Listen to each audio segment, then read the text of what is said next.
So guys, isang pagpalang hapon ngayon sa inyo. Dito ngayon ang inyong ka-Tiger. Tayo ngayon ay magtuturo uli ngayon ng kaunting kaalaman sa bago pag-check ng sasakyan. Ito actual ko ipakikita sa inyo mga ka-Tiger. So guys, bago ko ipagpatuloy ang ating pagtuturo ng kaunting kaalaman sa pag-check ng sasakyan, huwag kalilimutang tayo ay i-follow sa ating Tiger TV Facebook page at subscribe sa ating YouTube channel na Tiger Vlog. So guys, ito na, pakikita ko sa inyo. So guys, kung kayo ang mag-check na sasakyan, ito, pakikita ko sa inyo guys.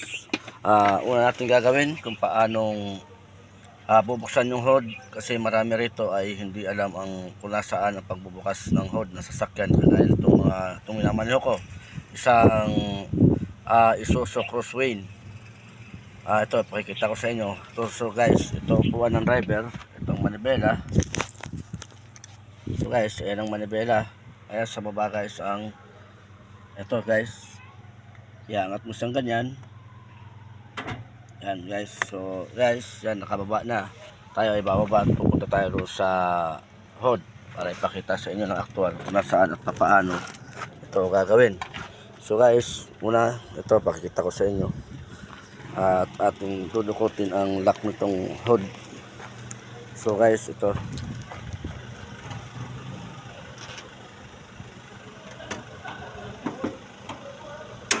Ayan guys.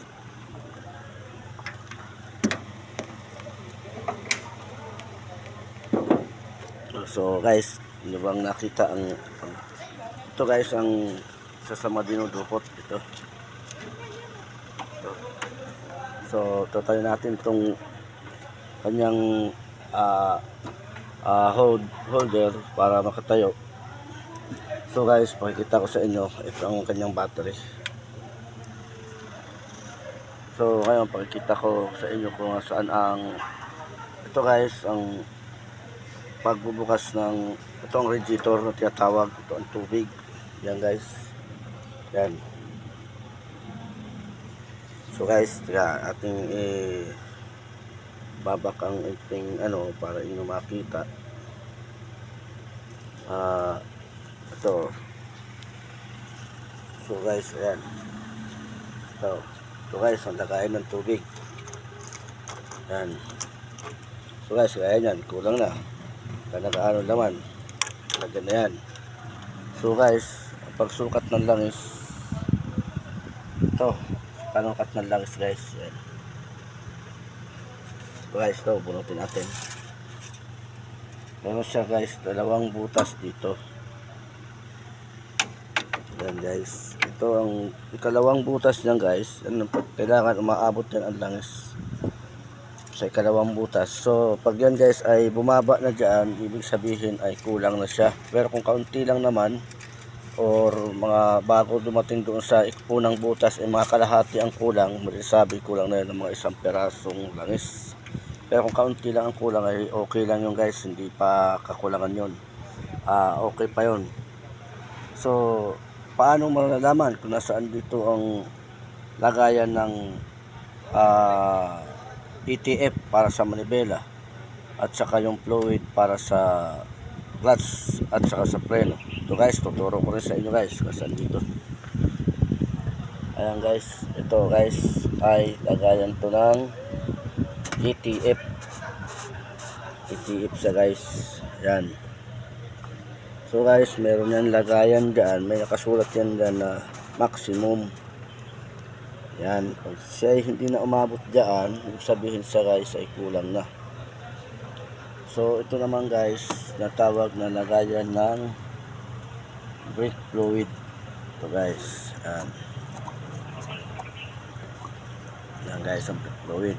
Meron din yan nakasulat na maximum. Diyan sa gilid makikita mo yan guys.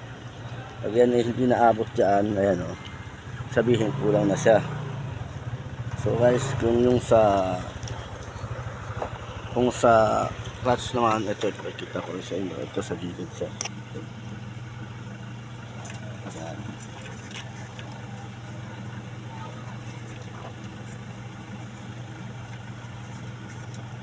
Yan siya guys, yan. So, puno pa siya. Ibig sabihin ay okay pa. Hindi nyo pa kailangan na siya ay lagyan.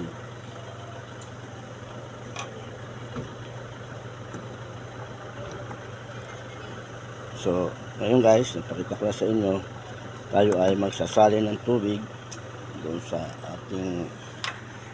ating radiator. Gawa ng kulang na. Pakita ko na sa inyo, kulang. So guys, lagayan naman ng tubig para doon sa wiper. Ito, pakikita ko sa inyo guys. Ito siya guys.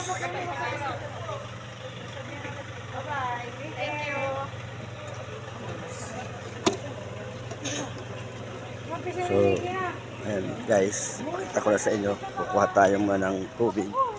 Kaso nandito sa likod, akin munang kukuhanin. So, yung reserva, baka meron hindi alam po saan nakalagay ang reserva. Nasa ilalim to guys.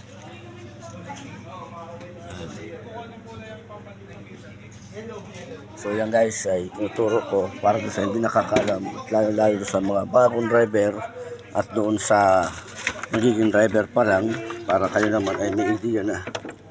Ba't bukas? Overheat? Ha? Hindi. Chine-check ko lang yun pagka ano. May-ari overheat. Yun. So guys, kakwentuhan ko lang yung si Dr. Ding. Hello! Isa po yan guys sa mga doktor dito sa clinic ng LTO. Siya guys, isa sa may mga kapatid na konsihal ng Cuenca, Batangas. So guys, ito atin nasasayan ng tubig ang ating radiator para inyong makita.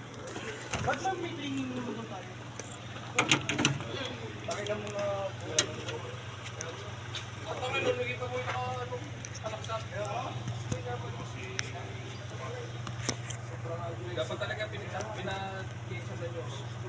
Ang problema, damay tayo. Damay ang pag-video. So,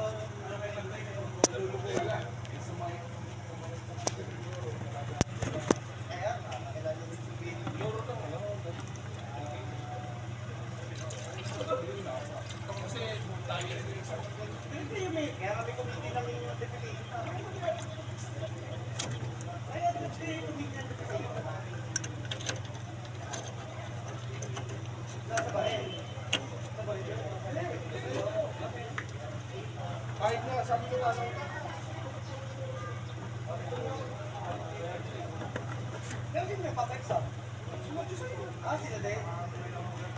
So ayan guys, hindi na nasaksihan ang ating pag-check. Ito, bababa natin na uli ang hood. So ayan guys.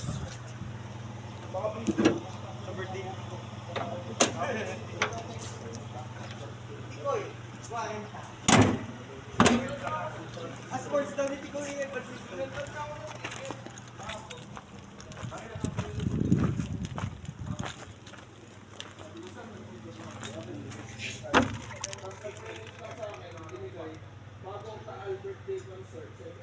So guys, ganoon lang kadali.